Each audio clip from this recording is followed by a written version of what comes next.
Salut mon frère, moi c'est le frère Landry. Aujourd'hui, je suis content de passer ce moment avec vous. C'est pour moi une grâce de pouvoir parler de la part de notre Seigneur Jésus-Christ de Nazareth. Vous savez, Jésus-Christ n'est pas un mythe, c'est la vérité. Parce que moi aussi, j'étais dans le monde. Quand j'étais dans le monde, ça dit que j'ai vécu aussi cette vie que d'autres vivent. Je ne dis pas ici juste parce que moi-même, je suis un pécheur. Et sachez une chose, Dieu n'aime pas le péché, mais le péché l'aime. Parce qu'il n'est pas venu pour les justes, il est venu pour les pécheurs. Et ce qui me plaît chez lui, c'est qu'il est pardonnable. Certaines choses, si tu les suis, ne crains rien. Il peut arriver parfois où tu vas commettre des erreurs. Mais sache qu'il est grave. Parce qu'il a dit, le juste tombera 7 fois, se lèvera 7 fois.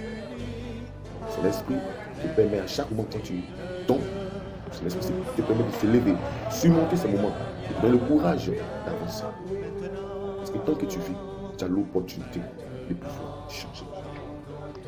Aujourd'hui, nous allons parler d'un thème très important, la fin du monde.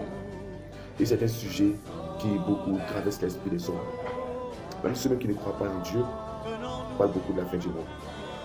Avant 2000, en 1900, dans le 20e siècle, on parlait de la fin du monde, que cette fin du monde sera en l'an 2000. Je me souviens bien, à ce moment, je n'étais pas encore trop vieux, j'étais encore jeune, c'était encore des enfants, mais j'étais un peu conscient. Et on parlait de l'an 2000, la fin du monde, l'année passée. Je me souviens bel et bien encore, on parlait de 2012.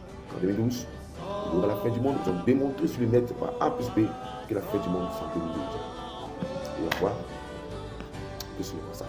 La Bible dit que personne ne connaît le jour de l'homme où la fin du monde commence, que le Fils de l'homme viendra. Mais la Bible nous parle des signes. Dans l'Apocalypse, il y aura des choses, des événements marquables qui vont se passer. Et ces événements doivent nous amener à comprendre que Jésus-Christ est à la porte. Bien aimé, toi qui regardes cette vidéo, peu importe ta connaissance intellectuelle, sache que Jésus-Christ est le sauveur de l'humanité. Et si tu ne crois pas en lui seul, tu ne seras pas sauvé. Parce qu'aucune personne ne peut se rendre devant le tribunal de Dieu et être juste. Il faut savoir ça. Si tu penses que ta religion peut te sauver, tu peux prier Dieu de ta manière, sans reconnaître Jésus. Parce que Jésus a dit, celui qui n'est pas avec moi est contre moi. Alors arrivé à la fin des temps, il ne pourra pas te défendre. Tu iras en enfer. Parce que tu n'as pas cru au Fils de Dieu. Il faut croire, peu importe ta connaissance, peu importe ce que tu es, mon frère, la preuve en est que tous ceux qui sont venus avant toi, c'est-à-dire qui étaient plus riches que toi, mais ils ont tout laissé sur cette terre. Alors ces choses sur cette terre, ce n'est que vanité. On cherche ces choses-là parce qu'on est sur cette terre, mais une fois que tu es mort, c'est fini. À quoi c'est de gagner le monde et de brûler en enfer? À quoi c'est d'avoir toutes les richesses du monde et se trouver en enfer?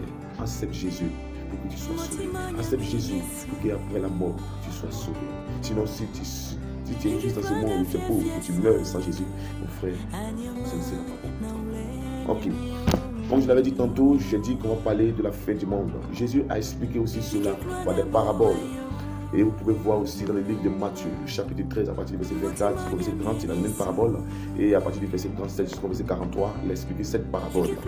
Il a dit que le royaume des cieux est semblable à un semeur qui sème la bonne graine du blé dans une terre, et que pendant la nuit, l'ennemi vient s'aimer délivrer parmi ce blé.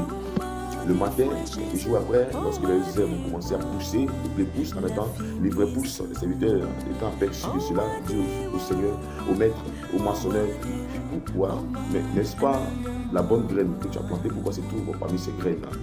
C'est vrai? Il dit non, on peut laisser ça, c'est le bébé qui a fait. Il demande, mais est-ce qu'on peut enlever? Il dit non, on n'enlève pas. Il ne faut pas que vous aussi enlevez aussi le blé. Laissez tout à la moisson. On va enlever les vrais, on va les lier et on va les brûler. Et le blé, lorsqu'on va l'enlever, vous allez apprendre ça comme un grenier. Voici la parabole. Et la parabole, il explique ça.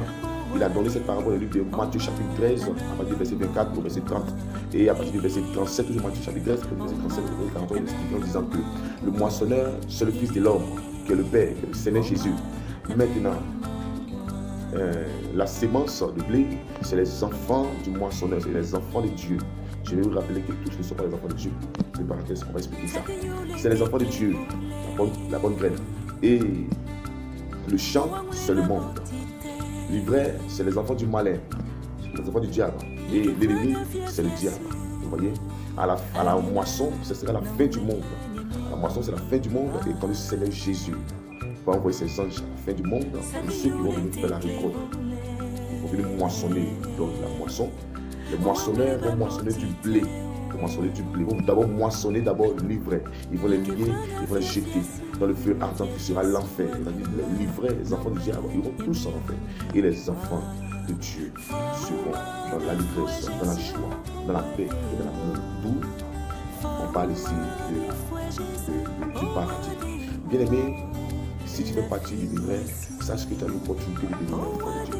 Parce qu'il est écrit dans Jean, chapitre 1, à tous ceux qui ont reçu et conclu, à donner le pouvoir de devenir enfant de Dieu. N'est pas le sang, n'est pas la volonté de la chair, mais par l'esprit de Dieu. Si tu fais partie de ceux qui pratiquent l'iniquité, de ceux qui pratiquent la bonne volonté, de ceux qui ne croient pas en Jésus-Christ, de ceux qui ne respectent pas la loi de Dieu, alors ici la Bible définit comme livré, la mauvaise graine. Alors, si tu es dans sa vie, tu meurs, tu vas en enfer. Bien aimé, la fin des temps est proche. Et tous les signes de l'Apocalypse, comme vous allez dire tantôt, s'accomplissent. Tu as l'opportunité où tu es de changer. Change maintenant. Change maintenant. Change de comportement. Change de comportement. C'est très important. Toi qui reçois ce message est pour toi.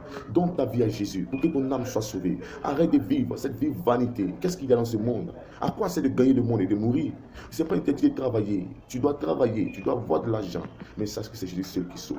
Tu ne donnes pas ta vie à Jésus. Tu vas en enfer. Jésus t'aime. Il n'est pas mort en